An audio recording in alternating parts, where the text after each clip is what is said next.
categoria está recebendo, todo mundo está recebendo isso. Não vem, né? Independente de convocar ou não. Só quem tem interesse. Não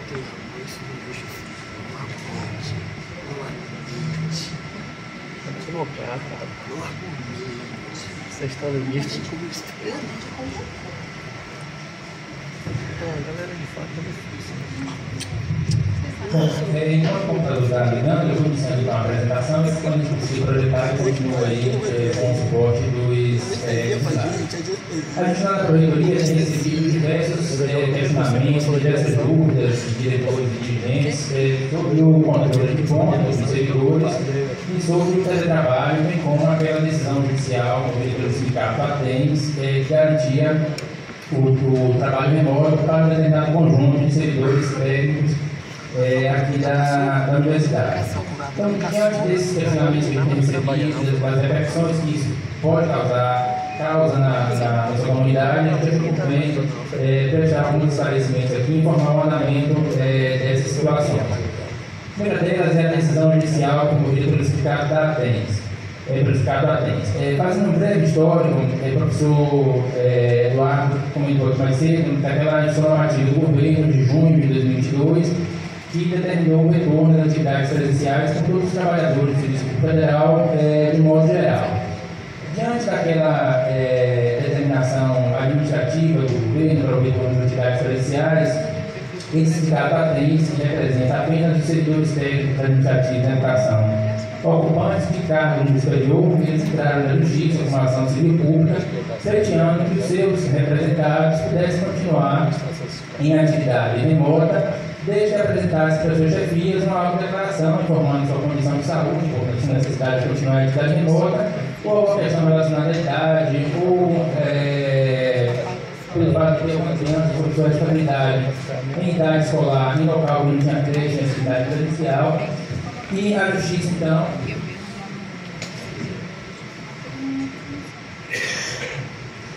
então, lá de Brasília, acolheu esse pedido. O MEC, o nome do ator da universidade, a gente precisou fazer o cumprimento disso aí no mês de agosto. Inicialmente houve uma dúvida acerca de quem seriam os reais beneficiários dessa decisão judicial. A universidade, então, consultou a. Você pode ampliar aí? A universidade então consultou a Procuradoria Federal junto à universidade para fazer a melhor interpretação possível dessa decisão, e a Procuradoria pode avançar para isso. E a Procuradoria, então, você coloca lá no formato isso, com a fonte maior. A Procuradoria, então, esclareceu o rol de beneficiários serem todos os trabalhadores técnicos administrativos de educação que fossem ocupantes de cargo de superior, desde que apresentasse a autodeclaração. Esse esclarecimento foi necessário porque havia uma dúvida se somente as pessoas fossem filiadas à ATENS, que no caso da universidade eram pouquíssimos servidores, que tinham direito. Então, esse foi o rol de beneficiários. Quando foi agora em janeiro, no final de janeiro, você pode avançar? Quando foi agora no final de janeiro, houve a publicação de uma sentença revogando essa liminar e extinguindo o processo sem resolução do mérito. O novo juiz, para analisar a sentença, compreendeu que o sindicato não tinha ainda as credenciais necessárias para interpor a ação pública e nem chegou a entrar no mérito em si da questão de proteção à saúde, que era o que reivindicava a ATENS. Então, essa sentença foi no dia 30 de janeiro, no dia 1º de fevereiro, comunicou as unidades e órgãos, e com essa decisão judicial aqui, a gente quer deixar claro que não tem qualquer amparo legal para o trabalho remoto por parte dos servidores da universidade, com exceção daquilo que está previsto na Resolução 322 e na novíssima que acabou de ser aprovada pelo Conselho. Então, isso é importante que fique muito claro para todos os dirigentes, todos os diretores, de que não há amparo legal para o trabalho remoto, com exceção do que foi determinado hoje aqui pelo Conselho. Nesse meio tempo, a gente também recebeu, e todos os outros órgãos da Administração Pública Federal receberam um acordo no TCU, que foi prolatado em novembro de 2022, reforçando que, com exceção dos órgãos que já aderiram ao formato de teletrabalho, não há qualquer amparo para qualquer outra forma de atividade que não seja artificial. Então, o órgão que já tem o formato de teletrabalho, ele pode continuar nesse formato, mas o órgão que não tem isso ainda aprovado precisa continuar necessariamente com o trabalho presencial e apenas presencial.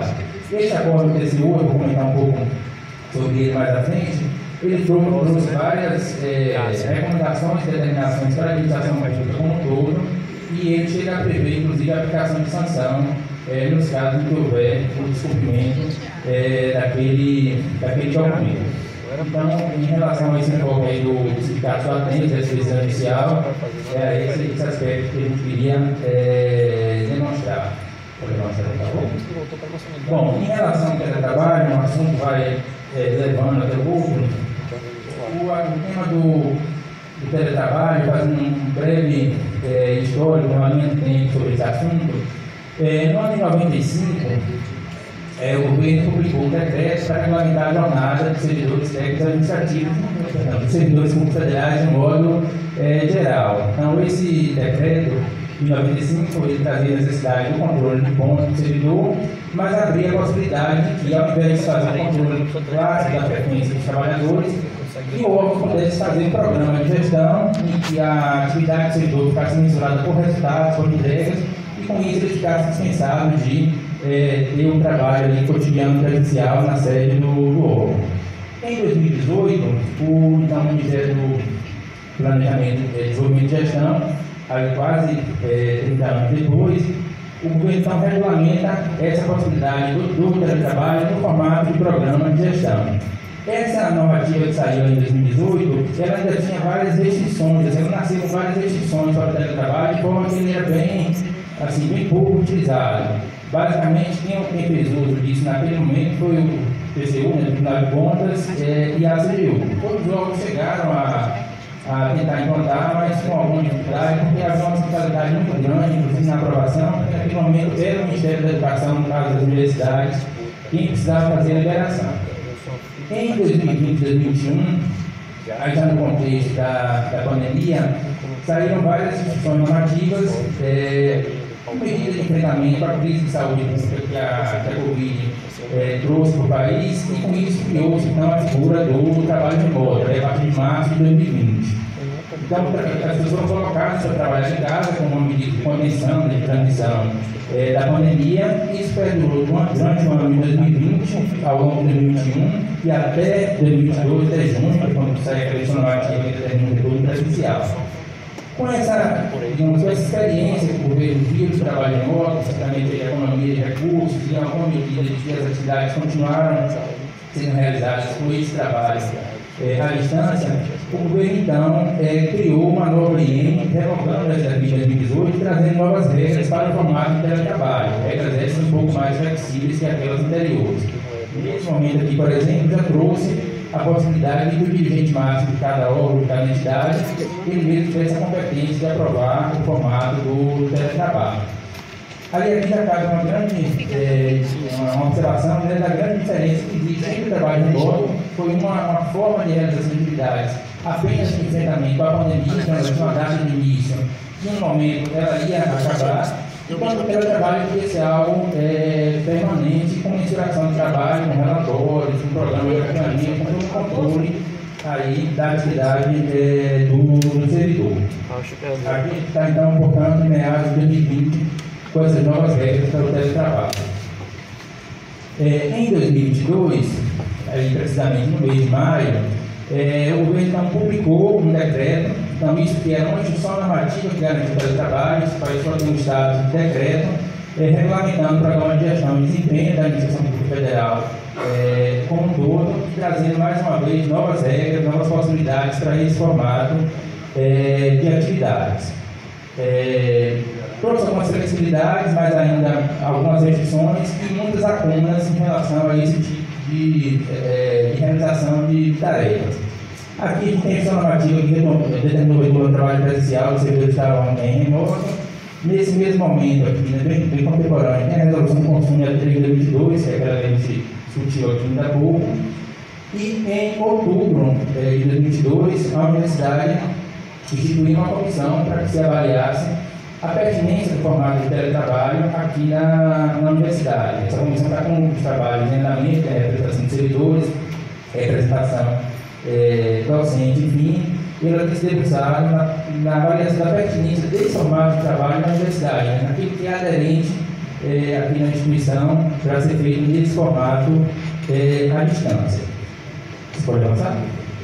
Aí tem um novo capítulo disso tudo. Aquele mesmo decreto, aquele mesmo acordo do TCU que eu fiz referência mais cedo, ele está examinando toda a legislação que existia até então sobre o teletrabalho. Ele fez diversas recomendações e determinações aos órgãos de modo geral e ao órgão central de gestão de pessoas do governo federal, né? Então o Ministério da Economia. Dentre essas determinações e recomendações, o item 9.1, aquilo que eu comentei quando eu entrei na decisão inicial da ATEM, né? A não observância das regras e procedimentos dispostos no decreto 11.072, na IN 65, que era o que estava vigente naquele momento, a não observação impede a adoção de outro regime de trabalho, senão presencial e controle de pontos. Um outro item que ele trouxe, no formato de recomendação, era para justamente o órgão central lá de pessoal do serviço do governo, de que o teletrabalho é uma ferramenta de gestão e deve estar conectada com as peculiaridades da atuação de cada instituição, bem como com os resultados almejados e interesse público a ser efetivamente alcançado, não constituindo, portanto, direito adquirido dos servidores públicos. No relatório que acompanha esse acordo do TCU, o relator fez diversas considerações e isso motivou que o governo publicasse uma nova edição normativa, você pode avançar? Uma nova edição normativa trazendo, portanto, uma nova regulamentação para esse assunto. A gente já está aqui em dezembro de 2022. Essa nova edição normativa, ela trouxe muitas restrições, inclusive limitava o tempo em que o servidor poderia ficar ao longo da sua vida profissional no formato de teletrabalho e trazia também alguns limites em relação à composição da equipe do determinado setor que poderia estar em teletrabalho. Com aquela compreensão que se tinha mais alargada até então e que as pessoas poderiam ficar livremente em teletrabalho, ela foi, de certa forma, represada ali naquele momento.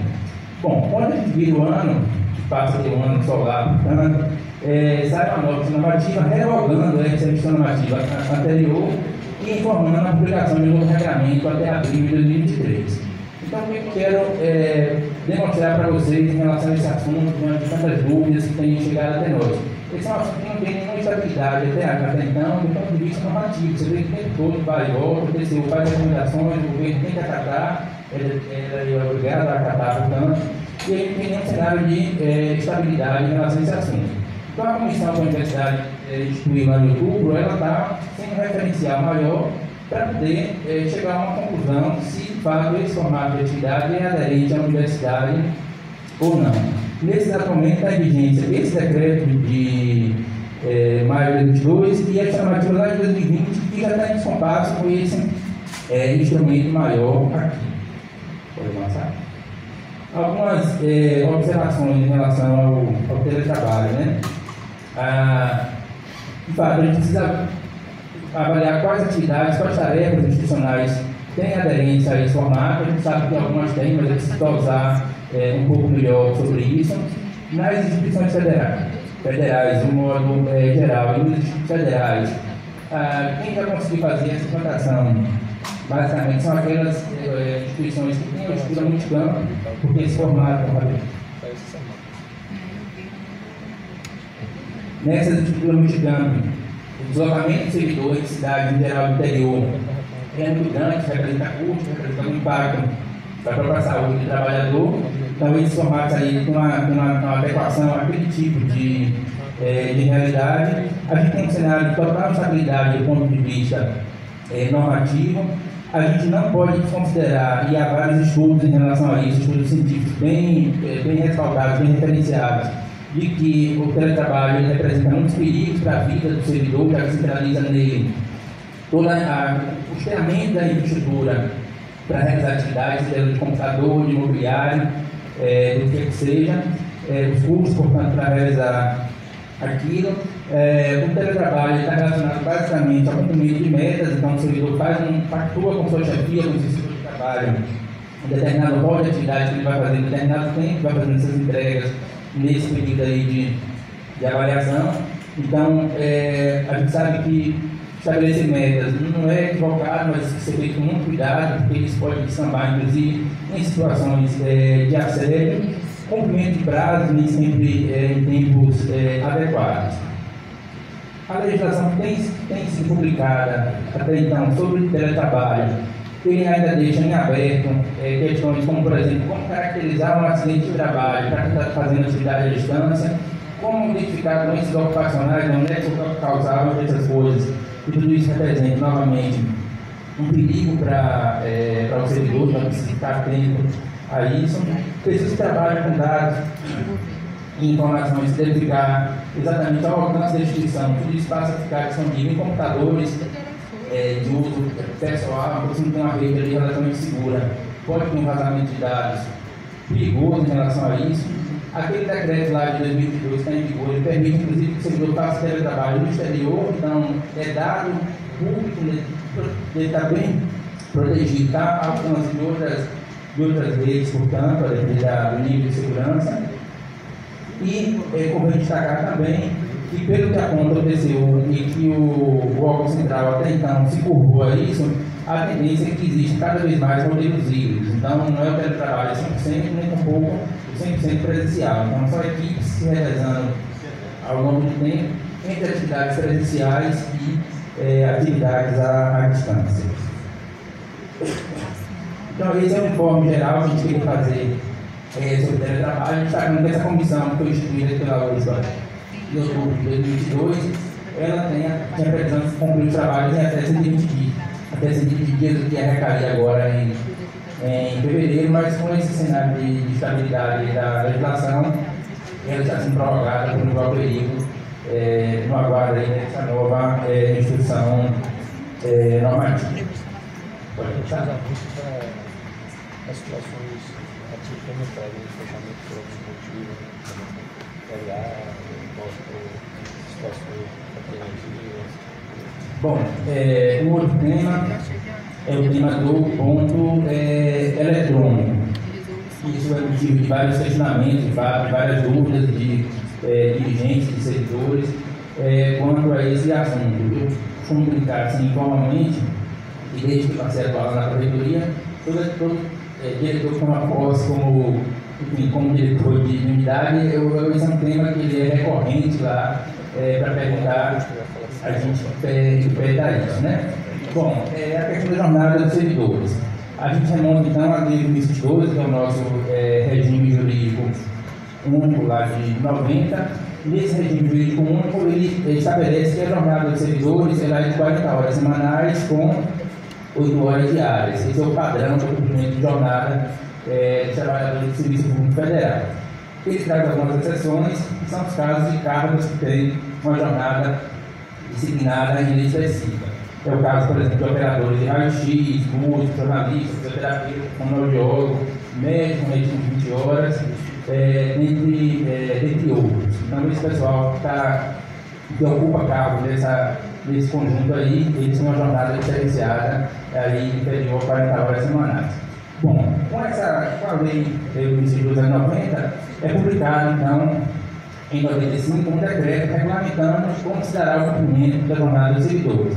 É nesse mesmo decreto que tem um programa de gestão e que vai descambar na possibilidade do teletrabalho. Esse decreto do ano de 95, ele estabelece, entre aspas, o controle da atividade e controlidade como uma necessidade, e isso sendo feito com controle mecânico, eletrônico ou a clássica folha de ponta. Em 96, um ano depois, portanto, sai um novo decreto, disciplinando que o registro da atividade da controlidade vai ser feito exclusivamente pelo controle eletrônico de ponta. Então, o controle mecânico, por exemplo, o catraca, o folha de ponta anotado em papel, ele deixa de ter validade em relação a esse assunto. De 96 até o ano de 2018, tem vários outros documentos, mas são de menor expressividade.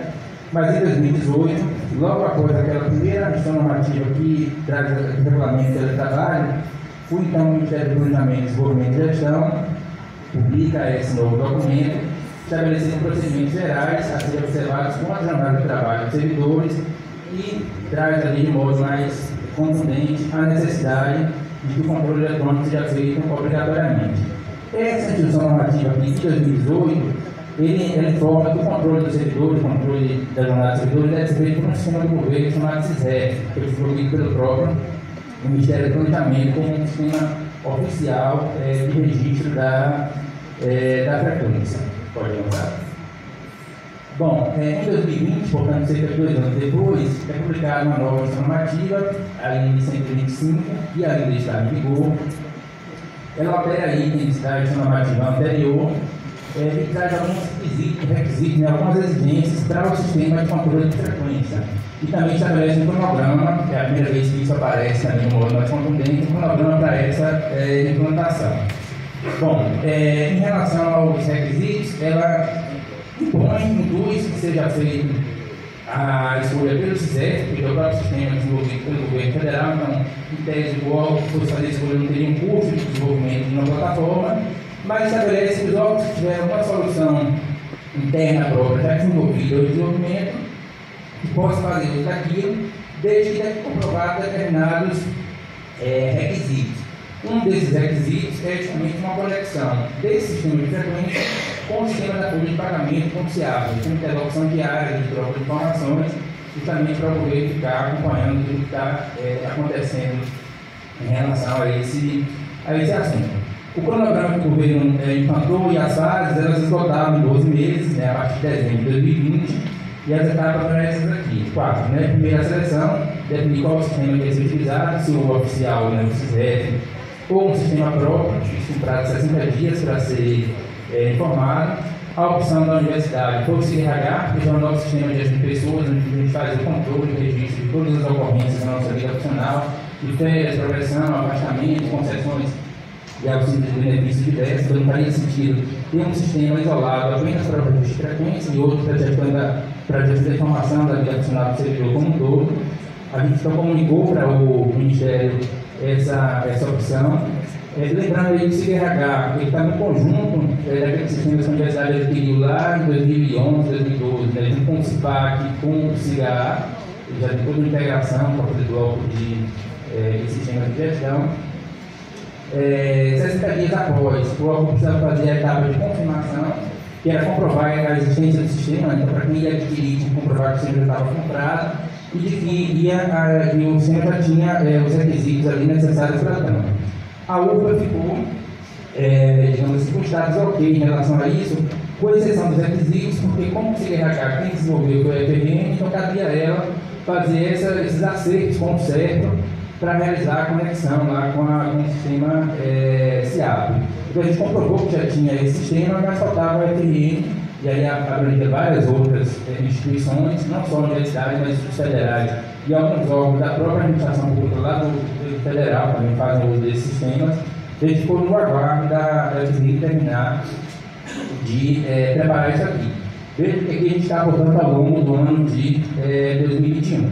Uma próxima etapa, que teria duração de 180 dias, era a etapa de implantação, seria a instalação do sistema propriamente dito, a carga inicial de dados, os testes todos e a experiência piloto.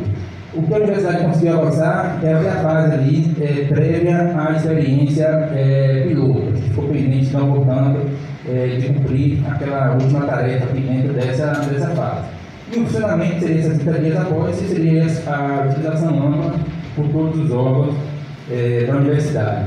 Então, reforçando, a gente ficou pendente aqui da necessidade de ter a experiência piloto devidamente realizada para avaliar como seria esse registro na universidade, ver as falhas, os aperfeiçoamentos necessários. Quando a gente pensa na universidade, na medida que está no órgão mais central, a gente vai vendo as diversas realidades que a universidade comporta. Uma realidade do tipo o hospital, ligação da maternidade, das unidades hospitalares, serviços que não param nunca. Então, o servidor lá trabalha com plantão, trabalha com fotografia, trabalha com adicional de plantão, com adicional hospitalar. Tudo isso é embutido no tema da frequência, são assuntos que nós aqui não temos proximidade com isso, né? Tem uma realidade de trabalho, a exemplo da SUMAI, que o servidor é vinculado à superintendência, mas a sua atividade é realizada em geral fora da sede, tudo isso precisa ficar muito bem, bem pensado em como fazer esse registro. Você pode avançar? Bom, como eu falei, o sistema da universidade de escolha pelo CIRH, o registro de conta, quando isso estiver em funcionamento, o registro de ponto, inicialmente vai ser via senha pessoal do servidor, não uma senha individual, onde ele vai fazer login interno no sistema. Esse login é feito na entrada dele no serviço, na saída para o almoço, no retorno para o almoço, no retorno do almoço e na final da jornada do dia. Então são 4 lançamentos ao longo do dia do servidor. Futuramente, quando isso estiver implantado, a universidade deve adquirir essa loja de pontos, fazer controle via biometria. Isso aqui representa um custo, essa compra dessa loja de pontos. A gente tem uma conta arredondada, e a universidade tem 68 unidades de órgãos, contando da universidade com órgão da instituição, então total de 68. Mas esses 68, na verdade, esse número é muito maior, porque tem órgãos que têm subórgãos internos instalados em outros locais da universidade. A PROAD, por exemplo, tem a sede de Londrina, mas tem a CNB, a Coordenação de Matéria Patrimônio, que está em outro lugar também em Londrina, a Coordenação de Aqui está em outro lugar, então isso tudo aí precisa ser muito bem contabilizado quando for fazer a mensuração aí da necessidade de valor de ponto. Acho que vocês terão uma atividade em relação a esse assunto, que é o acompanhamento diário da frequência do servidor e também mensal, né? A frequência sempre avaliada a cada período mensal. Então, acho que precisa fazer aquelas atividades de confirmar a ausência do servidor justificado, se o servidor apresentou algum tipo de atestado, alguma situação assim, que é prática da chefia fazer isso, né, as compensações de jornada, enfim. Quem é alcançado pelo controle de frequência? Servidores técnicos administrativos, servidores comissionados e os servidores de outros órgãos, né, de órgãos externos, que estão em atuação aqui na universidade, em vínculos que são passíveis de registro da frequência. Por exemplo, servidores de outras universidades estão aqui em colaboração técnica, em exercício provisório, que também ficam submetidos. Os professores do magistério superior e técnicos administrativos ocupantes de CD2 e CD3, eles são dispensados do controle de frequência, isso é uma previsão que está nesse decreto lá de 95. E a gente tem um grupo de servidores que terão uma jornada especial. Essa jornada especial pode ser, de fato, uma jornada menor ou uma jornada que não precisa ser de 8 horas diárias, mas com uma compensação posterior. Esses grupos, portanto, são aqueles ocupantes de jornada disciplinar específica, fisioterapeuta, jornalista, enfim, servidor que seja mas classificado, que seja na condição de pessoa com deficiência, ele tem direito a uma jornada especial, habitada pela perícia médica da universidade, pode ser 30 horas, 25 horas. Se ele tem dependente, que seja uma pessoa com deficiência, também tem direito a uma jornada reduzida, uma jornada menor. E o servidor estudante, a jornada especial, ela não é menor demais, mas ela pode ser, por exemplo, de 6 horas em dia, 10 horas no outro, para compensar uma determinada situação aí pelo nível dele de estudante. Os servidores atuantes em grupo contínuo, né, com a jornada flexibilizada, que também está prevista nesse decreto daqui, eles têm direito, manterão direito a cumprir a jornada de 6 horas diárias, 30 horas semanais, e já tem essa previsão, essa parametrização para que isso seja inserido. Participantes do teletrabalho, eles também não fazem controle da frequência, porque a medida de trabalho deles é feita por modo, né, de acordo com os resultados dele. E os servidores que são beneficiários de ações judiciais que ainda estejam em vigor, essas ações são remanescentes da década de 80, o conjunto de servidores que hoje ainda tem direito a isso é muito pequeno, porque a boa parte dessa aposentadoria dessa vigor da instituição, eles também teriam direito a uma jornada inferior a 40 horas semanais. Acho que esse é o último slide. Ah, sim, não, esse é o último mês de agora. É importante registrar que a gente tem recebido diversas auditorias ao longo do tempo, cobrando da universidade a implantação do ponto eletrônico.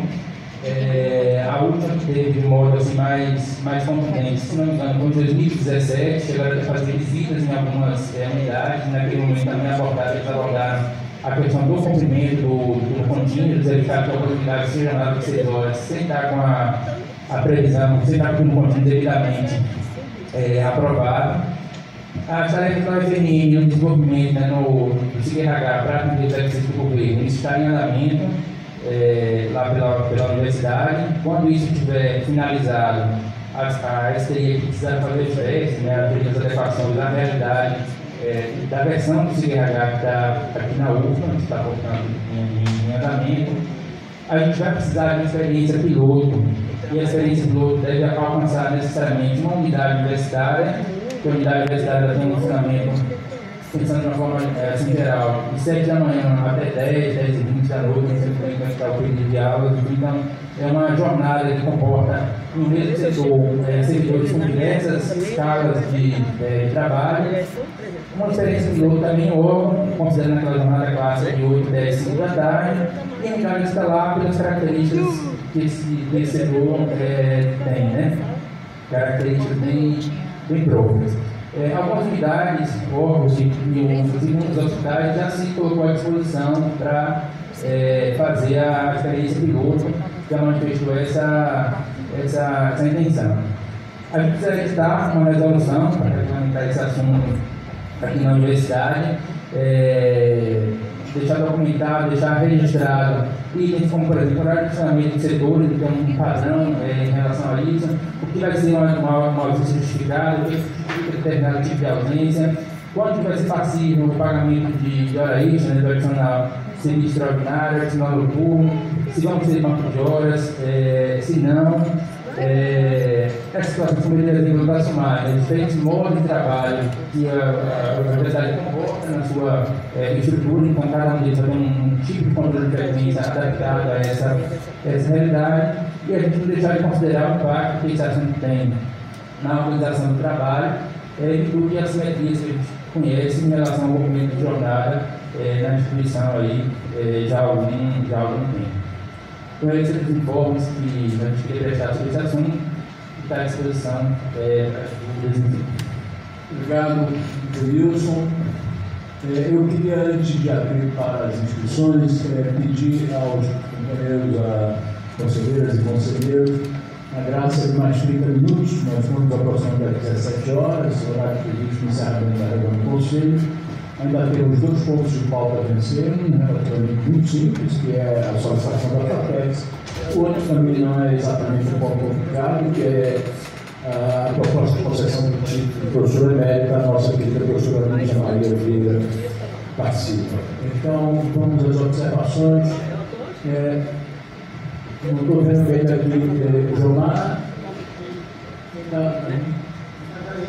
Cajaíba Miguel, o regimento da nossa unidade está na pauta ainda, ou não?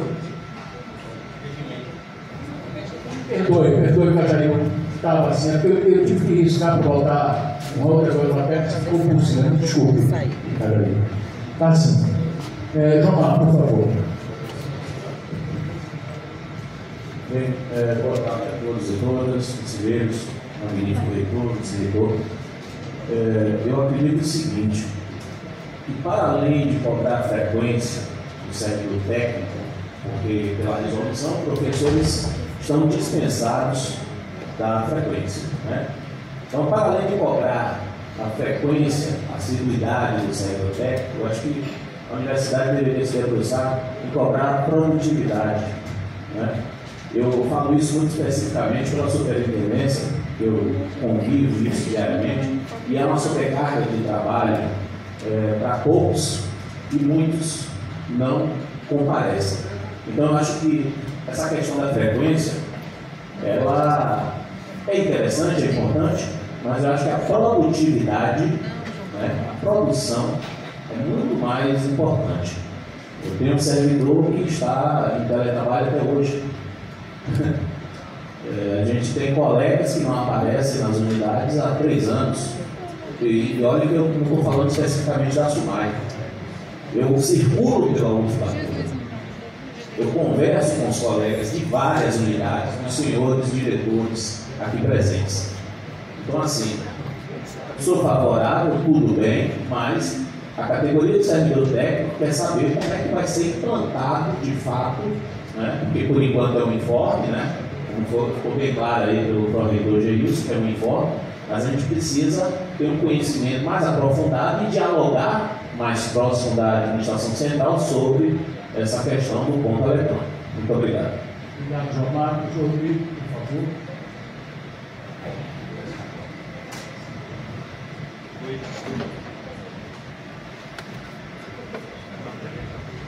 Oi. Ouvindo aí? Magnífico retorno, seu vice-diretor, beleza?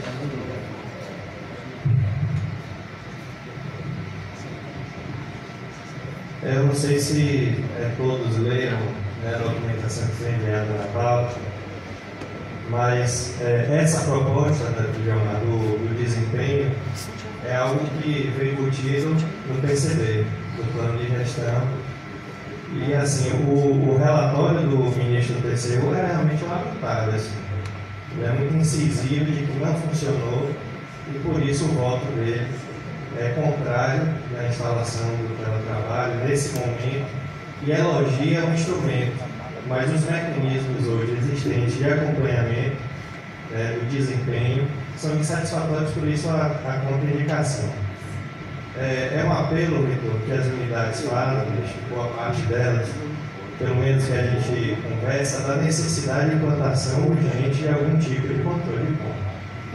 No nosso caso, na Escola de Medicina Veterinária e Zootecnia, são 4 unidades em 4 municípios diferentes, é como se tivéssemos 4 campos diferentes, e não há qualquer tipo de controle de ponto.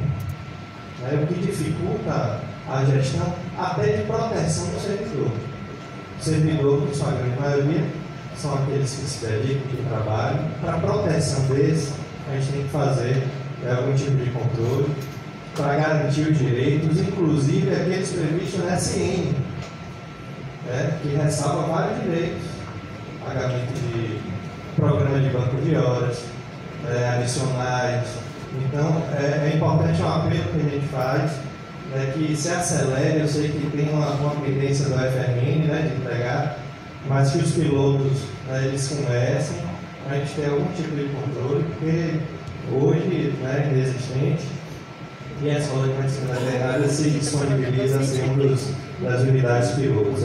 Obrigado. Obrigado, professor Rodrigo. Dentro da sua disposição, precisa acompanhada por um conjunto muito grande, seja de unidades acadêmicas, solicitando a comissão de projeto piloto, seja de unidades administrativas. Nós estamos selecionando que é o melhor quadro de avaliação das experiências piloto para iniciar o mais breve possível, o mais rapidamente possível. Eu compreendo, João, as questões que você trouxe, mas aí é preciso também que os espaços de trabalho indiquem ao colega o comportamento inadequado, porque a gente sabe, mas na hora H ninguém sabe. Na hora H não aparece nada. Na hora H, você sabe a dificuldade que é colocar alguém numa comissão para um processo disciplinar, por exemplo. Não é? Então, essa é uma questão que nós temos que enfrentar, porque a maneira de defender a nossa categoria de servidor público é fazendo com que isso seja levado a sério, para não permitir que visões absolutamente atrasadas e reacionárias do que é o servidor público continuem proliferando, que aqui não se trabalha, que aqui não se faz nada, que aqui é uma terra de ninguém. Mas eu acho que nós temos 2 responsabilidades para assumir. A primeira é tomar esses cuidados, como bem lembrou o professor Rodrigo, imediatamente começarmos os pilotos para que a breve prazo a gente possa produzir a implantação do conjunto do ponto eletrônico. A outra é que a gente não pode fazer aquilo que está errado do nosso lado não está acontecendo, porque senão continuaremos com esse problema. Você continuará tendo que se sobrecarregar de trabalho, porque tem 2 colegas seus que você conhece, nome, CPF, endereço, telefone, mas que não respondem pelo fato de lhe obrigarem a fazer um sobretrabalho que não trabalham. Então é difícil, mas não há outro caminho. Um é adotar as medidas do ponto de vista legal, do ponto de vista técnico, que permitirão o controle de frequência. O outro é a gente estar atento, você tem que produzir resultado. Então eu compreendo o que você está dizendo, é verdade o que você está dizendo, que acho que cada um de nós tem experiências assim, muito próximas a isso que você levantou. Mais observações? Desculpa, Carol, me perdoe, Carolina. Boa tarde, novamente. Tem uma série de considerações, mas eu queria fazer perguntas para isso. Porque, assim, essa apresentação, esse informe, eu estou entendendo como se tudo aqui é algo que está posto pela legislação, pelo Ministério do Planejamento, e que a universidade tem que obrigatoriamente cumprir da maneira que está posto. E eu quero saber se é exatamente isso, porque a gente sempre conversa sobre a nossa autonomia acadêmica e administrativa. E aí, nesse sentido também, um dos pontos que você colocou ali é sobre a gente editar resoluções para regulamentar esse clima na universidade, com o horário de funcionamento dos setores, as ausências, se são justificadas, se vai ter adicional de serviço, e etc. E aí eu fico me perguntando se esse ponto vai direto lá para o CIAP. Como é que a gente vai editar uma resolução para regulamentar isso? E se a gente pode ter resoluções para regulamentar isso? O que a gente não pode regulamentar? Então, são perguntas assim, para depois dar minhas considerações. Obrigado, Carolina. Veja, eu creio que a comissão que foi formada, que está se debruçando sobre essa questão, em conjunto mais geral, terá que responder a essas suas perguntas e a outras que traz. Eu só chamaria a atenção que a nossa autonomia não é contra a legislação.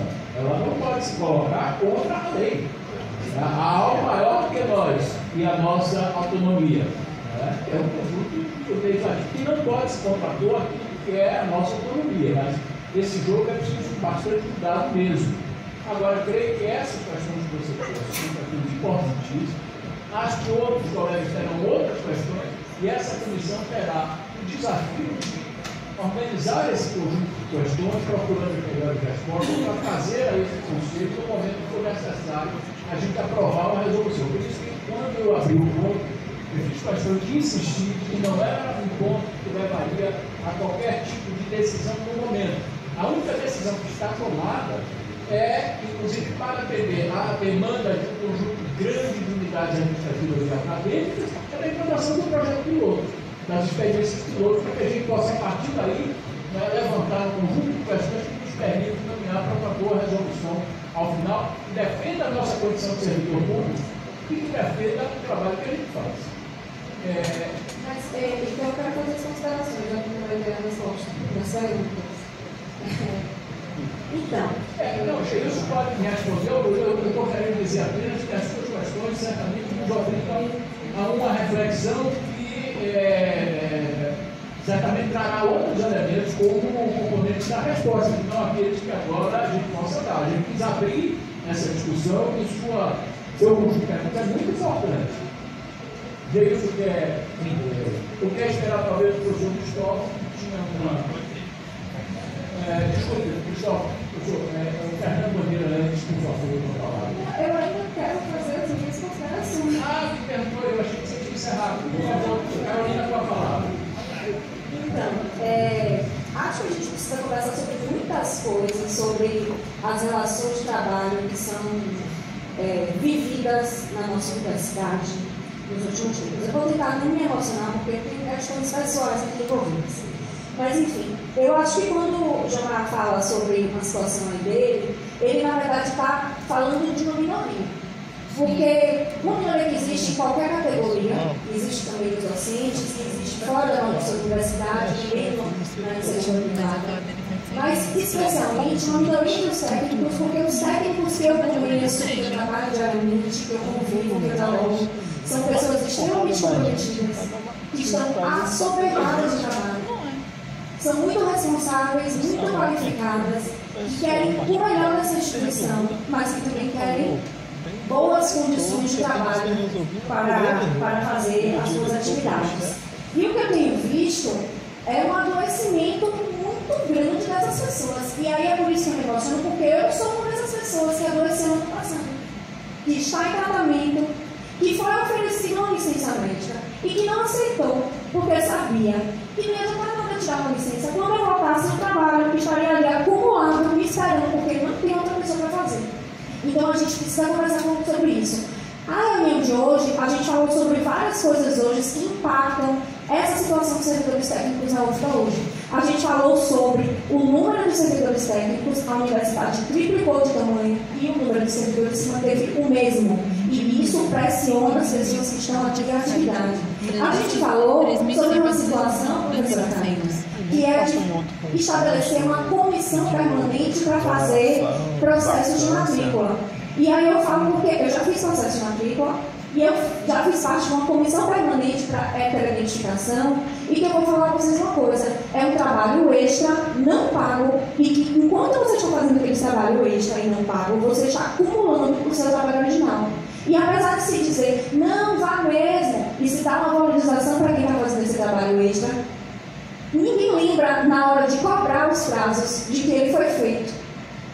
Então a gente precisa falar sobre essas situações. A gente precisa falar também que depois dessa pandemia, apesar de termos retornado ao presencial, as nossas jornadas estão sendo alargadas, porque a gente está trabalhando presencial e volta e meia tem uma demanda para você fazer em casa. Ah, mas é só em casa. Ah, mas é online. Hoje mesmo eu fiz. Passei minha manhã inteira numa banca de estágio e aqui estou fazendo meu trabalho de quantas horas é minha jornada hoje.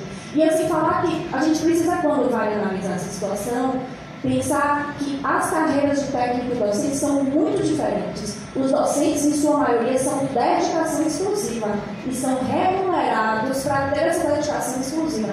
Nós não somos dedicação exclusiva, nós não temos essa remuneração. Então é preciso prestar atenção, porque às vezes o docente, porque faz muitas coisas muito além de uma jornada, entendeu? Ele acha que o técnico também tem que fazer, que tem essa obrigação, e isso não é verdade. Então eu acho que quando a gente vai começar a discutir sobre ponto eletrônico, a gente precisa discutir sobre as condições de trabalho que a gente está oferecendo para os nossos trabalhadores aqui nessa universidade. Eu queria muito ouvir o SMUP, por exemplo, porque eu sei que desde a pandemia o número de afastamentos só aumenta. Só aumenta. E eu queria ouvir a colega Luciana Bornante ser chamada aqui nesse conselho ou em outras reuniões preparatórias para falar sobre isso. Porque a gente precisa falar sobre isso na hora que a gente vai discutir sobre o controle de jornada dos trabalhadores. Uma outra questão que eu queria falar também é que a gente não quer trabalhar fora da lei. O servidor da UFBA, que tem compromisso com a universidade, com o seu trabalho, ele não quer trabalhar fora da lei. Ele quer trabalhar dentro da lei, mas ele quer trabalhar em condições justas. A gente tem uma resolução que institui a comissão de ajuste de jornada, mas a gente tem uma CAGE com poucas pessoas e uma análise muito demorada dos processos. A gente já vem pontuando isso há bastante tempo, inclusive o nosso sindicato, não vou dizer que não.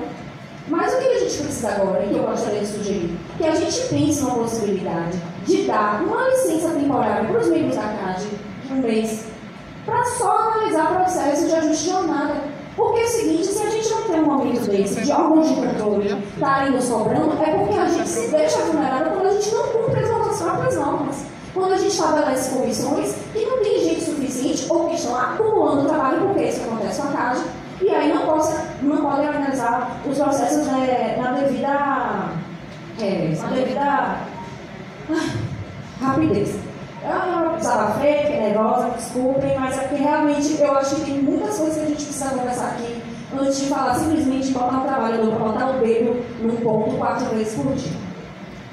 Professor não dá aula, só vai lá um dia que tem aula, dá aula e vai embora, e é DR. Tem sala, todos eles têm sala. Bom, continuando aqui a raciocínio, a colega Carol foi bastante feliz na colocação dela. A gente vem já há algum tempo insistindo a representação dos técnicos administrativos sobre essa questão da gestão da área administrativa. E assim, para a gente fica sempre parecendo que toda a regulamentação, as leis, tudo que trata da área de gestão administrativa é como se tivesse um vácuo, uma separação entre o que a universidade faz e a área administrativa.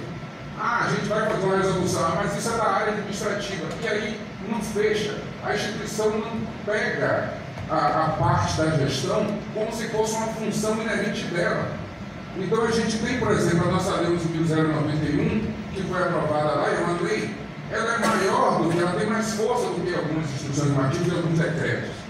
E a gente, quanto instituição, eu não estou falando da UFBA, eu estou falando das universidades. Quando a gente pega lá o item que fala de autonomia, e a gente não discute isso com o governo, Ah, mas aí o TCU veio e botou isso, aí está obrigando isso, daqui a pouco vai prender o reitor se não cumprir aquilo. E a gente, não, com toda solidariedade, certo? Não dá, nós enquanto instituição, nós somos diferentes de alguns órgãos. A gente não consegue reproduzir no pé da letra o que o TCU da vida coloca. Não é tão simples.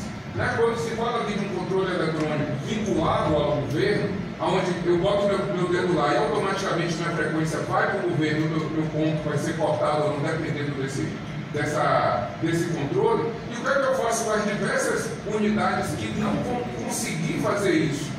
Vai ter falta generalizada? Como é que eu discuto? Nós já temos exemplos de instituições como a Universidade Federal de Pelotas que está dando o maior problema, porque está tudo vinculado. Você não tem nenhuma possibilidade, como o gerente apresentou ali, de justificar, porque está tudo ligado. Cadê a autonomia? Eu bato, está no governo, está lá no sistema, pronto. Veio, ponto. Tem dinheiro, não tem, cortou, acabou, não tem salário. E aí, como é que a gente lida com essa questão de algumas unidades como a Sumaia, no pessoal de veterinário que tem vários locais? Isso não é tão simples. E aí fica parecendo que o técnico administrativo não quer bater ponto, não quer ser controlado. Né? Isso é muito estranho para mim. Porque é o seguinte, todo o controle existe. Está ali, tem o controle por papel se quiser fazer, pode ser por computador, pode ser por conta eletrônica, mas qualquer controle só funciona se a pessoa que está ali responsável por fazer o controle fizer. Aí eu vejo as pessoas dizendo, mas eu não consigo, eu não sei quando o servidor... Como é que não sabe? Está fazendo o que ali? Eu sou chefe de um pavilhão, eu sei quem está e quem não está. E não tem ponto eletrônico. Não precisa ter ponto eletrônico para isso. Agora precisa a gestão administrativa ser feita, ter importância. E é isso que a gente sente nas instituições universitárias, que não tem a devida importância. É como se a área acadêmica fosse a única e exclusiva, né, o único exclusivo assunto e tema que realmente fosse importante. E a parte administrativa vai de qualquer jeito. É uma lei dos técnicos, é uma resolução dos técnicos, o trabalho dos técnicos não impacta na comunidade. E a gente tem cada vez mais provas que é o contrário. A gente está sendo obrigado a definir uma série de situações que a universidade já poderia ter definido. E aí vem esses órgãos de controle que, sei lá, tem essa síndrome de Deus, né, que pode tudo, e chega, né, a paciência da gente, ficar questionando o diretor, questionando o reitor, por um bocado de intresília, que se a gente tivesse feito, né, esse debate com condições de resolução, aqui mesmo eu estava aqui aberto com a decisão do juiz que cassou a liminar da TENS, o juiz coloca aqui, né, a gente está revogando a liminar, mas está dizendo, não é responsabilidade do judiciário definir as questões administrativas. O administrador, o gestor tem que tomar as decisões. Se existe uma situação de saúde, que foi colocado aqui, que algum servidor traga, comprovando que ele não pode estar no presencial, eu não preciso ir para a justiça para perguntar se aquela pessoa pode trabalhar remotamente. A universidade tem condições de resolver isso, tem um relatório médico. Não pode ficar de qualquer jeito, não pode ficar solto. Aí o que deu confusão, que foi a tal como é que chama? Da autodeclaração, né? A gente até sugeriu em alguns conselhos anteriores. Se a universidade se antecipasse, tivesse dito não, o servidor apresenta a situação comprovadamente, o que está comprovado, a universidade está segura. Como não aconteceu isso nas diversas universidades, o pessoal entrou na justiça, cada um foi se virando do jeito que dá, saiu uma decisão que estendeu aleatoriamente para todo mundo.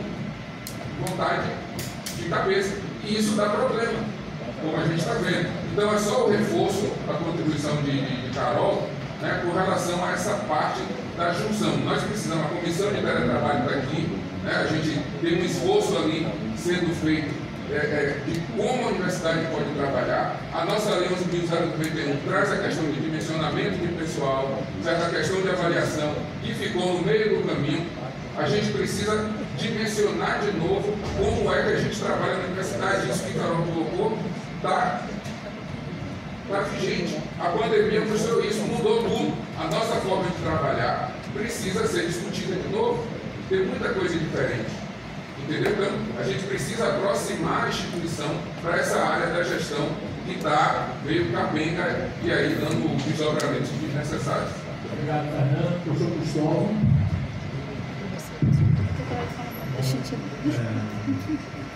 Boa tarde a todos e todas, amigos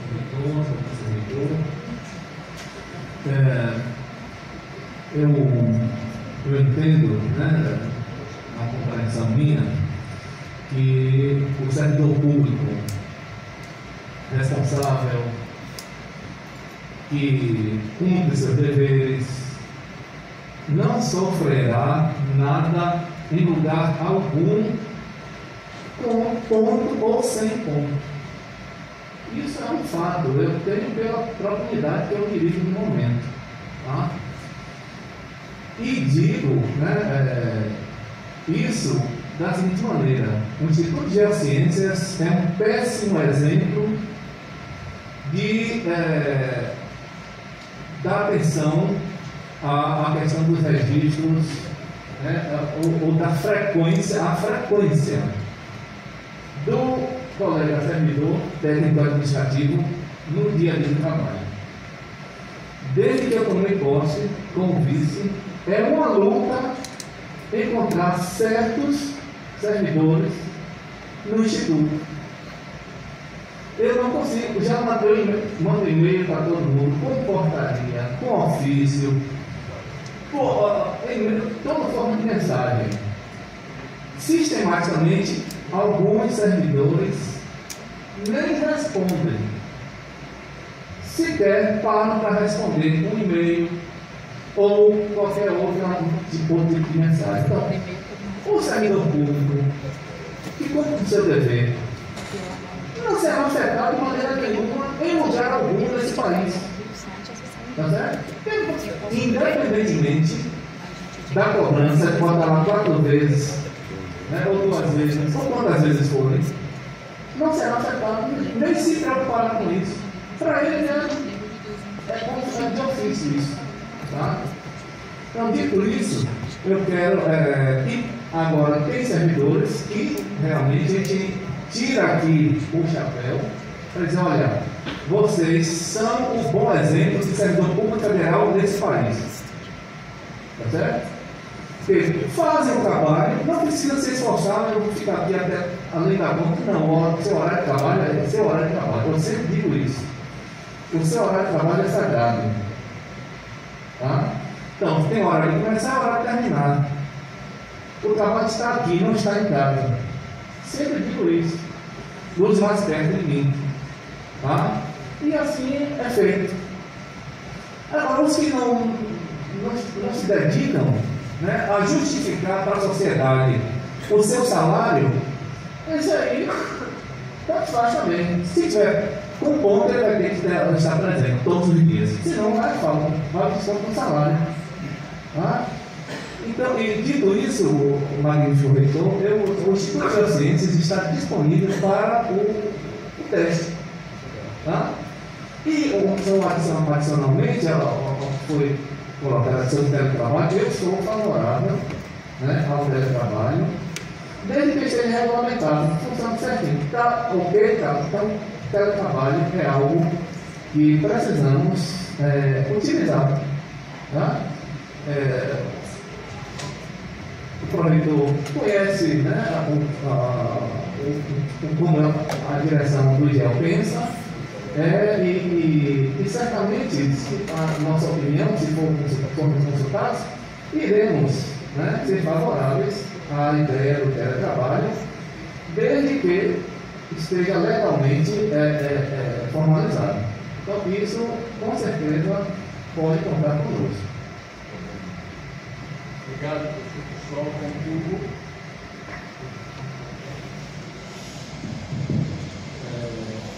É muito sintomática a fala de Jair Soares, logo quando iniciou a apresentação sobre esse ponto. Ele disse que, né, quando o diretor, quando toma logo posse, vem essa preocupação do ponto. Eu garanto lá que lá em Letras, por exemplo, não foi a primeira preocupação da professora Bonita ao tomar posse, é a questão do ponto. Né, professora? Não foi uma preocupação para ela. Há outras preocupações vêm antes disso. Exatamente. É preciso, primeiro, a UFA organizar o meio de campo dela. É preciso, não é olhar para a gente e falar, vocês têm que assinar o ponto. Vamos começar pelo ponto. O ponto é o fim de todo o processo, não é o início, é o fim. Né? Então vamos organizar esse meio de campo da UFA. Porque a UFA, por exemplo, rotina estabelecida. A UFA não tem rotina estabelecida. Cada lugar faz do jeito que acha que deve fazer, o tempo inteiro, cada unidade faz de um jeito. Você depende de uma pessoa que está dentro não sei quanto tempo, e se ela sair, ninguém sabe fazer daquele jeito. Ou seja, a UFA não tem uma rotina estabelecida e muda frequentemente suas rotinas. A SUPAC, por exemplo, vira e mexe com as rotinas, atrapalha a rotina do trabalho das pessoas, vira e mexe com colegas meus, falam, eu vou levar para fazer em casa, porque aqui eu não tenho condições de atender o balcão, atender o telefone, e a mudança que a SUPAC fez ontem, por exemplo. Eu tenho que fazer aqui, porque senão eu não consigo nem matricular no especial. Então, assim, a UFA precisa urgentemente organizar a sua rotina de trabalho para que a UFA funcione. Eu até nesse depoimento que eu dei para a TV, eu falei, a UFA funciona com milagre. É um milagre a UFA funcionar.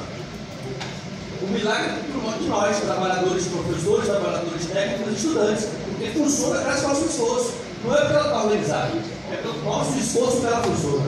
Ela funciona hoje é um milagre.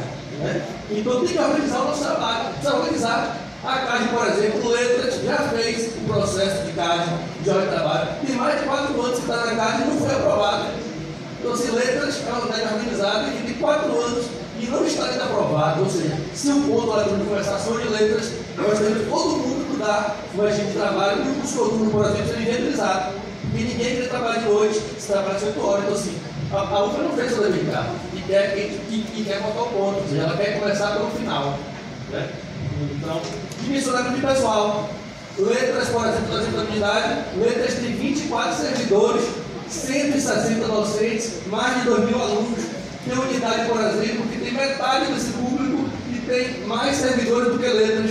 Então, assim, como é que pode ter uma unidade pequena com 20 servidores e Letras com 23 servidores? Como é que a gente vai entregar o trabalho para a comunidade? Então tem que dimensionar essa força de trabalho, a gente precisa estudar, quem precisa de mais, quem precisa de menos, vamos juntar a tarefa, vamos organizar as rotinas, vamos levar isso para centralizar o trabalho, vamos organizar as coisas, porque não dá para você ter uma unidade grande com pouco, uma unidade pequena com muito, graças a eventuais gestões passadas que conseguiram ter mais servidor por questão de força política. Então a gente sabe que é do jogo, mas a gente precisa, para poder cobrar, a gente precisa estabelecer isso. Vamos organizar a força de trabalho, vamos fazer o dimensionamento do pessoal técnico. É importante fazer isso. E a UFA não fez. A UFA não fez. Outra coisa, o que o servidor despende do seu próprio bolso para trabalhar. Quem trabalha em colegiado sabe, para pegar o diploma, na SUPAC, a gente tem que vir com o nosso carro buscar o diploma aqui, a gente trabalha no dia. A UFA não paga essa gasolina. Ou a gente vem no ônibus, ou no nosso carro, e tem muito professor lá, por exemplo, que não dirige, e eu tenho carro e falo, me leve lá que eu estou sem carro aqui, vamos lá buscar o diploma lá. Então, assim, quem paga essa gasolina? Quem paga? Então, assim, por exemplo, eu comprei esses dias R$20 de broca, parafuso para usar lá no dia a dia, uso minha furadeira, ou seja, é preciso também estabelecer isso, porque na ausência da organização do trabalho, falta do dia a dia. A gente às vezes quer botar um quadro e não tem quem bote. Tem que botar o nosso ferramenta em casa. Isso é a realidade da UFA. Então, a gente não tem uma furadeira, unidade, mas vai ter um relógio de ponto que custa R$1.000. Mas não tem uma furadeira para botar um quadro na parede. Essa é a nossa realidade.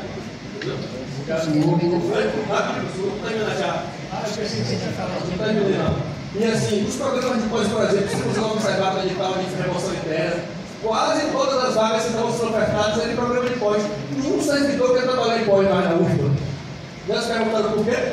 Uma série de rotinas complexas na mesma unidade, compra de passagem diária, seleção de aluno especial, seleção de aluno regular, edital PDE, uma série de questões, às vezes um servidor só, para dar conta de tudo isso. E você se perguntando por quê? Ninguém quer trabalhar em programa de programação na UFA? Tem que se perguntar antes de colocar ela de ponto. Então é preciso se perguntar isso. Né? E para finalizar, eu acho importantíssima a sugestão de Carol de chamar o SBUB aqui para fazer esse debate. Eu, na unidade hoje, tenho 2 servidores afastados do posto de saúde. E eu tenho que fazer um planejamento, eu trabalho na cooperação acadêmica. E quem faz o planejamento? A gente faz em casa, porque no trabalho não dá tempo, porque tem o balcão, tem o telefone, tem o e-mail, tem o WhatsApp. E tem tudo isso para a gente fazer. E o relógio de ponto é o fim, não o começo. Vamos começar a fazer as coisas direito para depois botar o relógio de ponto. Isso é a minha fala. ligar no Google. Eu queria pedir a atenção de todos, porque o relógio avança. Nós temos mais 3 pontos de pauta. Um dos pontos de pauta eu já pedi à Comissão de Assuntos Acadêmicos que reserve para a próxima reunião do Sul, infelizmente, que é a concessão do título de professora emérita da nossa professora Lídia. O ponto de pauta da FATEX, regra geral, não dura mais de 2 ou 3 minutos, mas há um ponto de pauta que vai exigir um pouco mais de atenção nossa, que é a discussão sobre o regulamento da escola de teatro.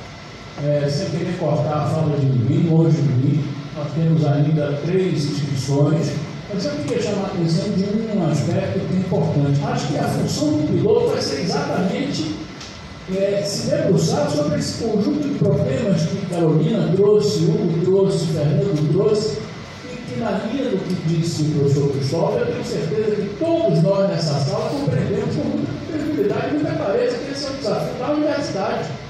Eu acho que todas essas questões que foram levantadas aqui merecem a devida atenção. Eu não tenho dúvida que nós vamos ter que trabalhar num regime ainda de desconforto imenso para a categoria dos técnicos administrativos, que a universidade cresce e eles diminuem em termos de quantidade de segmento, e isso é um problema gravíssimo que precisa ser resolvido. Mas eu quero alertar que nesse momento a gente está na fase de aplicar pilotos para levantar um conjunto de problemas, e certamente todos esses que foram aqui levantados aparecerão, e outros que tais também. E nesse momento nós não estamos tomando nenhuma decisão, a não ser aquela que nos cabe fazer o piloto, para tomar depois a decisão devida, como implementar, aonde, em que condições, etc. Professor Pinheiro, por favor.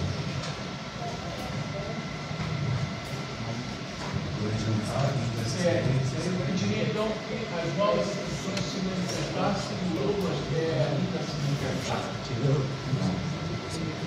Bem, algumas considerações.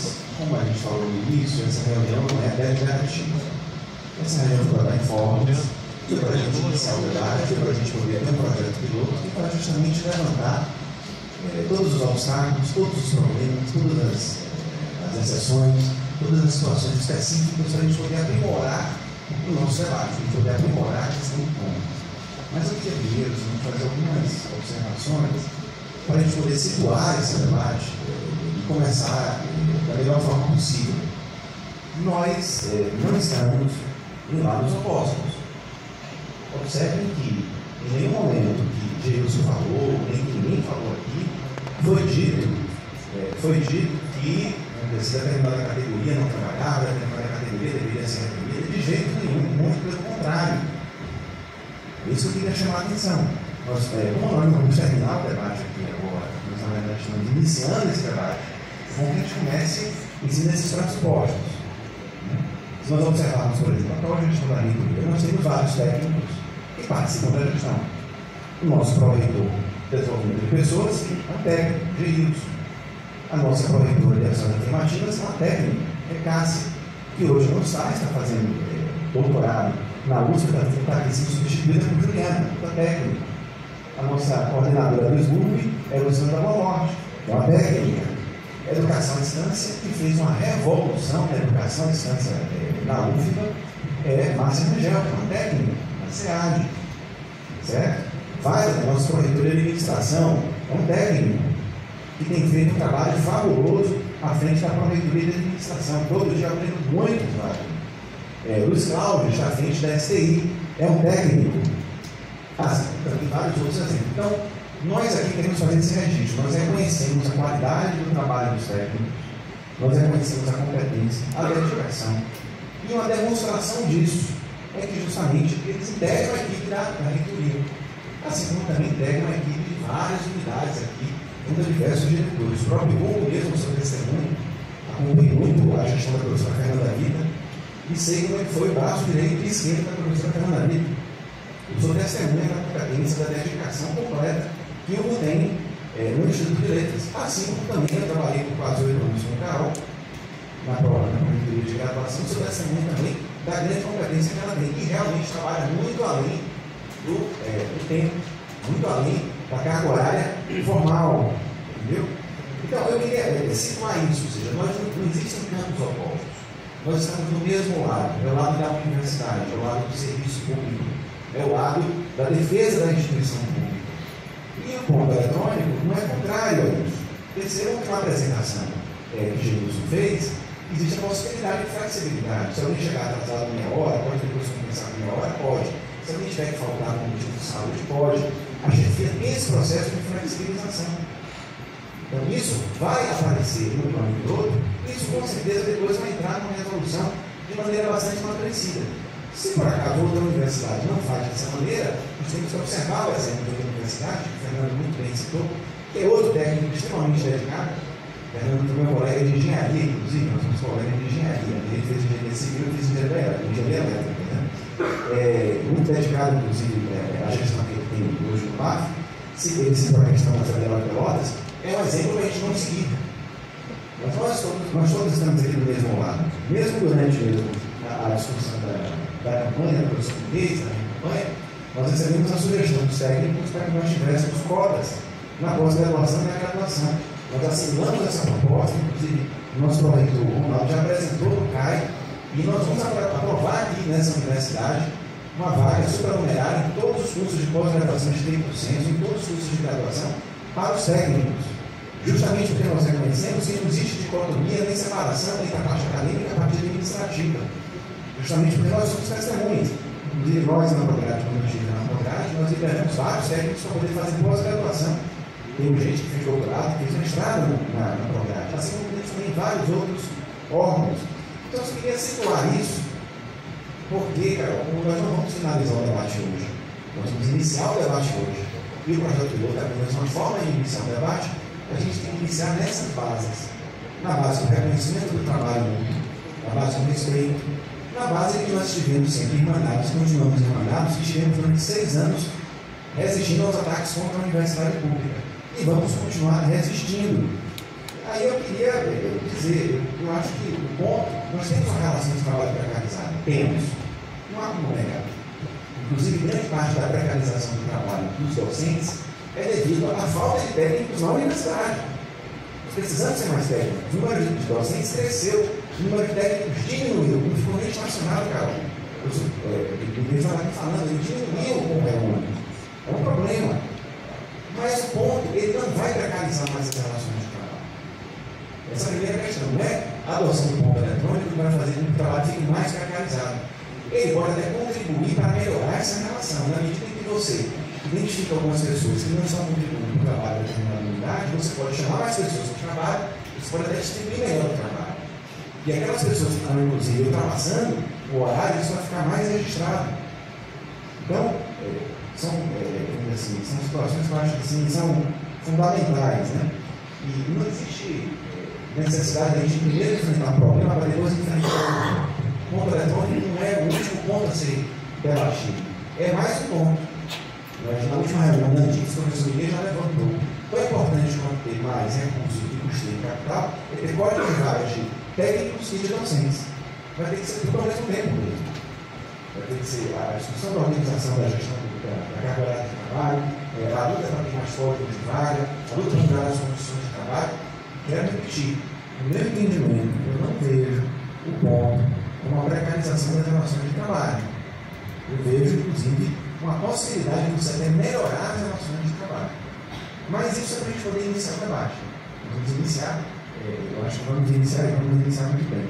Temos agora Dude, se você der um pouco. Dude, por favor. Eu peço mais uma vez a colaboração, a paciência de todos. Já conseguimos retirar um dos pontos de pauta, mas ainda há um ponto muito importante. Eu espero 2 anos da Escola de Teatro, peço a paciência de vocês para que a gente ainda avance para mais um ponto, por favor. A FAPEX a gente vai avançar mais de 2, 3 minutos, o outro demorará um pouquinho mais.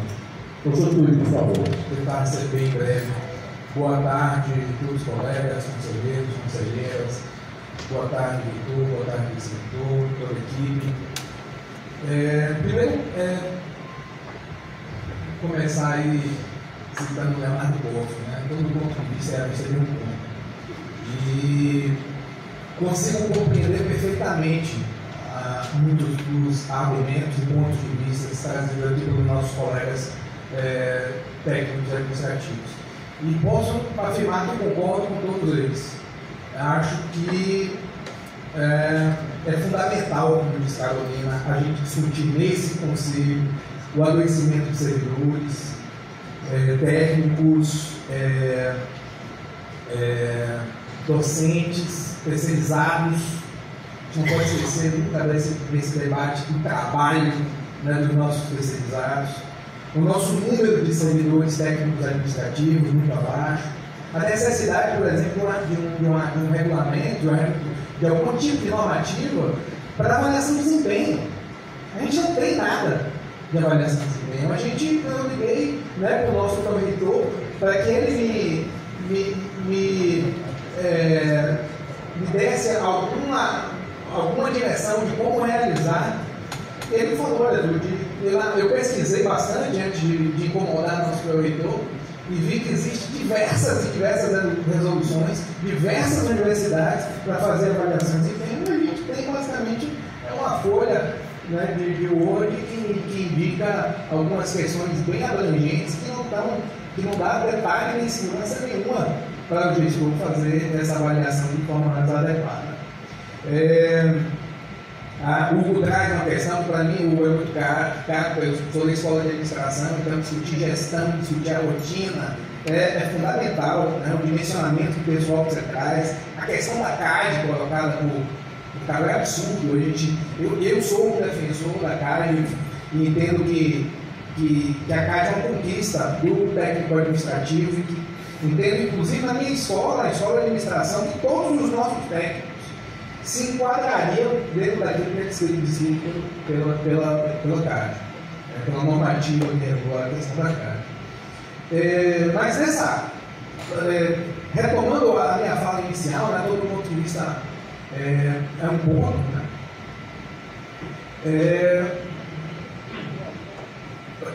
Nós que estamos à frente das unidades acadêmicas, a gente sabe que há uma minoria, que a grande maioria dos nossos colegas docentes, técnicos administrativos, terceirizados, estudantes, nós somos UFBA.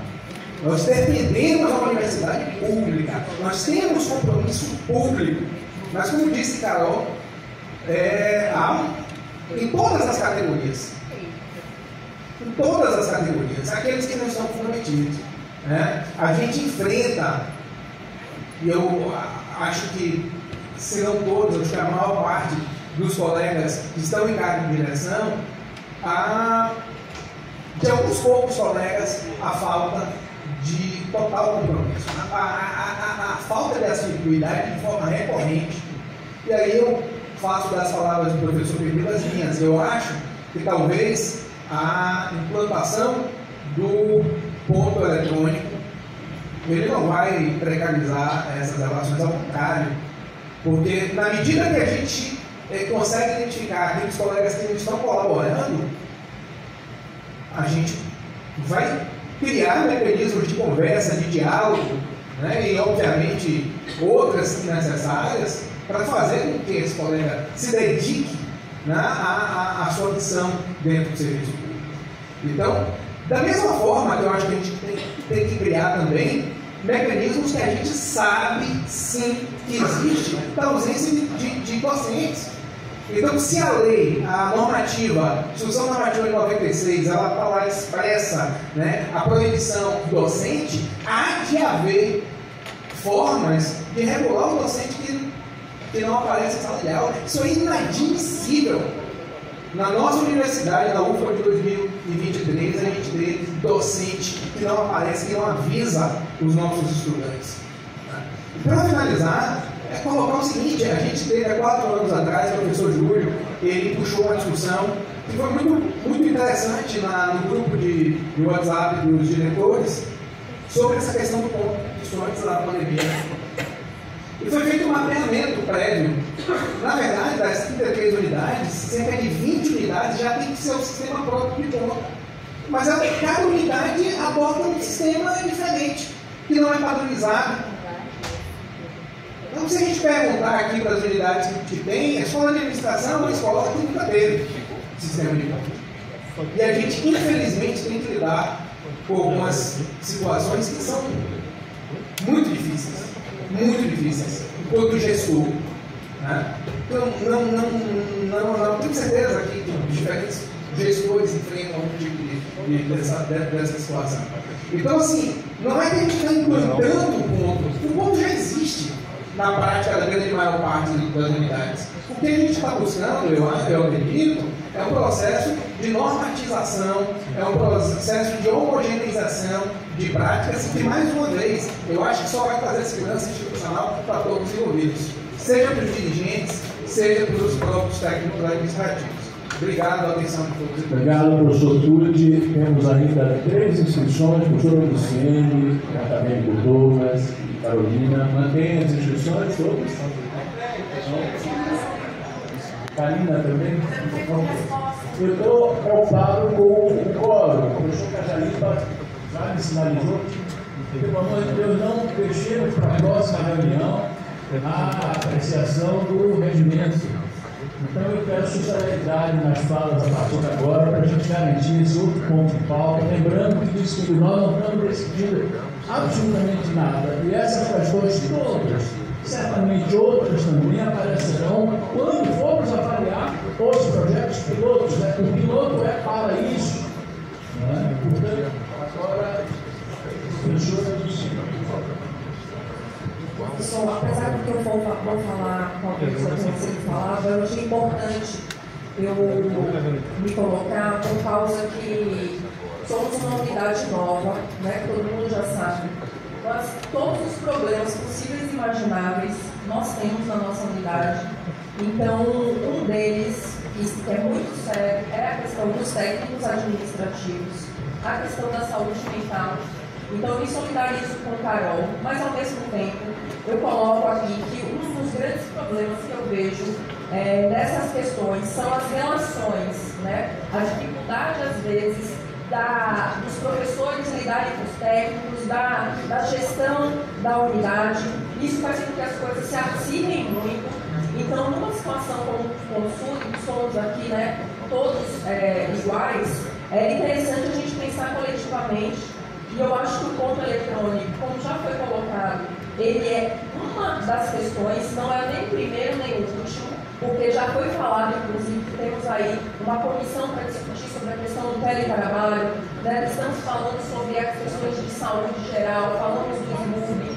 O próprio IMRS tem feito um trabalho grande junto com o SMUB para melhorar essa questão da saúde mental. O próprio projeto que eu falei para vocês aqui no início é na tentativa de melhorar essas relações. Agora, é algo que a gente precisa discutir, porque na nossa unidade, por exemplo, a direção ficou durante bastante tempo sem ter nenhum tipo de técnico administrativo, nem terceirizado, nem estagiário. Nós estamos ainda com um colegiado do departamento sem secretário, ou secretária.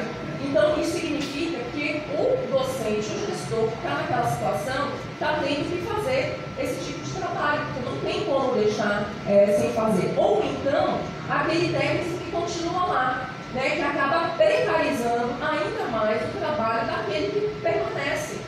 E tem que fazer o trabalho dobrado dele e do outro colega, que ou está cumprindo uma carga horária menor ou não está participando. Então, é muito importante que a gente nos tranquilize nessa discussão para poder trazer todas as coisas necessárias, porque isso aí é fundamental para a gente melhorar, inclusive, as nossas relações dentro da universidade, que está sendo comprometida através dessa questão da saúde mental por conta da precarização do trabalho, que está muito relacionado com isso.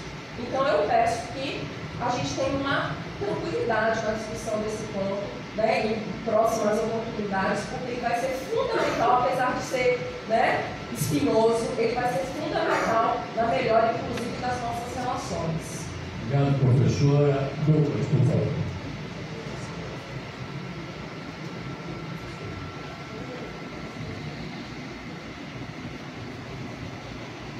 Novamente, saudar o espaço, o professor Luiz, professor Período. Enquanto representação estudantil nesse conselho, corroborar mesmo as falas até então sobre a importância dos servidores técnicos administrativos da educação. como muitas vezes eles estão ao lado dos estudantes, nos ajudando em diversos processos. Fernando, Carol, Hugo em particular, são pessoas que a gente tem uma relação muito boa, mas para não prolongar essa fala, só mesmo tem uma atenção muito rápida para que esse assunto, que é muito delicado, não passe pelo campo da meritocracia, entre aspas, porque em algum momento uma das falas falou assim: mas tem servidor que sequer responde e-mail. Mas a gente também tem discente que não responde e-mail, tem também docente que não responde e-mail, né? Então é só mesmo para não permitir que esse debate ele passe por esse campo, né? Porque senão a gente vai ter que passar esse debate aí entre todas as categorias da universidade, colocar mesmo a representação estudantil à disposição dessa categoria. Obrigado. Obrigado, Douglas. Só um minutinho mesmo. Essa é uma coisa que o professor Alexandre falou, que eu acho que até que a gente esqueceu de dizer, que é isso, a gente veio criando unidades novas, sem código de vaga novo para essas unidades. O que a gente fez? A gente descobriu um santo para cumprir outro santo. E aí essa unidade nova, como é a unidade da profissão, você fica com poucos servidores e é um problema para a unidade, para as pessoas que estão lá. E a unidade que você vê o código de vaga também fica ainda mais pressionada. Então é só mais uma hora. E o que eu queria falar é o seguinte: o nosso entendimento é de que não é um ponto que garante a dedicação e o compromisso das pessoas com o trabalho. Eu já trabalhei com ponto, inclusive na Prograde. Quando eu entrei na Prograde, tinha ponto. Na Prograde, no SUPAC. As pessoas que não trabalhavam chegavam no horário, eram as primeiras a bater o ponto, lembravam certinho de bater na saída. Agora, quem estava lá, cheio de coisa na cabeça, às vezes eu para a reunião primeiro, eu chegava lá mais depois, esquecia de bater o ponto, saía com pressa também, esquecia. Então, não é o ponto que vai medir se as pessoas têm compromisso. E o nosso entendimento é que, se existe uma comissão, nós queremos fazer parte dessa comissão para discutir sobre esse projeto piloto, e a gente entende que de nada adianta a gente fazer projeto piloto na situação atual que nós delineamos aqui, dos problemas que a gente tem, porque o resultado desse plano piloto não condiz com a realidade dos nossos problemas. Obrigado pela contribuição, Carolina. Obrigada, professor Miguez. Minha fala também é exatamente nesse sentido de acolher para parabenizar a Carolina pela fala dela, que foi realmente nos toca do ponto de vista daqueles servidores, de todos nós que estamos aqui, né? Todos nós que estamos aqui nos sentimos, de alguma forma, basicamente porque estamos fazendo o melhor que podemos com as condições que temos pela nossa universidade. E eu quero dialogar também muito legalmente com o colega Hugo, porque quando ele participar, eu não gostaria, eu quero registrar verbalmente para todos, de que hoje eu sou a única professora, né, que faz parte de uma equipe completamente formada por técnicos, servidores técnicos. E apesar de todas as dificuldades, gente, a equipe da SUPAC é uma equipe que realmente veste a camisa da universidade. E lá, o que nós temos hoje é a reverberação de toda essa desestruturação que nós temos. Então, não é algo da SUPAC, realmente é algo sistêmico. Estamos aqui exatamente nesse momento importante, buscando estratégias para evitar, para combater. Então, por favor, precisamos realmente ter essa visão mais sistêmica do que estamos vivendo. E peço a todos que sigam também a nossa agenda acadêmica. Aí a gente vai ter problemas. Obrigada. Obrigado, professora Carolina. Sugerimos para as palavras finais da sua apresentação.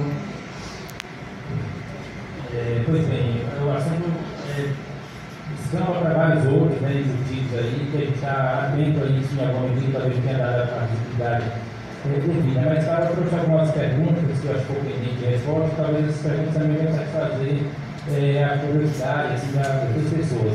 Porque quando a gente fala que o sistema vai ter uma conexão com os atos, são requisitos que está lá na norma, isso não quer dizer necessariamente aquele ponto que eu batido aqui e agora vai chegar lá ao nosso governo, nesse exato momento, o governo vai estar lá pronto para tomar qualquer providência de desconto que for, de qualquer tipo de pagamento. A gestão da folha de pagamento tem aspectos operacionais, eu não vou entrar em detalhes aqui, mas tem várias etapas disso ao longo do mês. E quando a gente coloca, por exemplo, se você tem homologar, que a gente tem que homologar séries, que você até uma determinada data, é porque daquela data em diante, a gente tem toda uma atividade de verificação daqui, para ver se alguma situação não ficou coberta. E isso faz parte do controle do cuidado que a Corregedoria tem com esses assuntos. Então, não é que o ponto vai ser batido com meia hora de atraso, ou meia hora, mas ele tem que representar necessariamente um prejuízo ao servidor. Tem todo um período de um mês para que ele seja verificado, tem a etapa da chefia de verificação e, por último, a etapa da Corregedoria, até que ele vai representar necessariamente uma anotação no histórico do servidor e um prejuízo para ele. Então, do modo como a gente fala, parece uma coisa automática, assim, fria, mas ela tem toda uma cadeia de verificação para que isso não aconteça de modo que vai se proteger o servidor. A outra questão é que, como o professor Benil e vários outros aqui já apontaram, a própria experiência do outro vai emergir várias situações e a resolução que vai ser construída, Carol, e para isso também vai se montar uma comissão, a comissão certamente é para isso, que a comissão que existe nesse momento para o teletrabalho, que tem a ver com o controle da frequência, é para que essa resolução possa expressar da melhor maneira possível essa necessidade que a universidade tem de cumprir a legislação do ponto eletrônico. Várias reuniões que eu já participei, inclusive como servidor, se antes compor a equipe da gestão, eu vi várias preocupações de assim, o servidor, que muitas vezes faz parte de determinada comissão, o que você acha que não quer esperar, quer cumprir a jornada dele. Tudo isso a resolução precisa cobrir isso daí para proteger o trabalho desse integrante, desse colaborador. Questões como hora extra, adicional noturno, isso tudo está posto na lei, mas sem uma regulamentação interna do que faz jus à hora extra, qual é o limite que se pode ter para aquilo ali, a gente acaba desprotegendo o servidor e deixando de conferir a ele direitos que estão estabelecidos em lei. Então a resolução é personalizar o que está na lei para a realidade da universidade. E a experiência do outro, quando ela for feita, ela vai ter uma validade do ponto de vista de anotação no histórico profissional do servidor. Ela tem uma experiência, um teste que vai ser feito em paralelo ao sistema oficial, do CRH oficial, vamos dizer, um CRH 2, vamos dizer assim, para que ele colete as informações nesse período e a gente vai acompanhando como isso vai se dar aí durante algum tempo.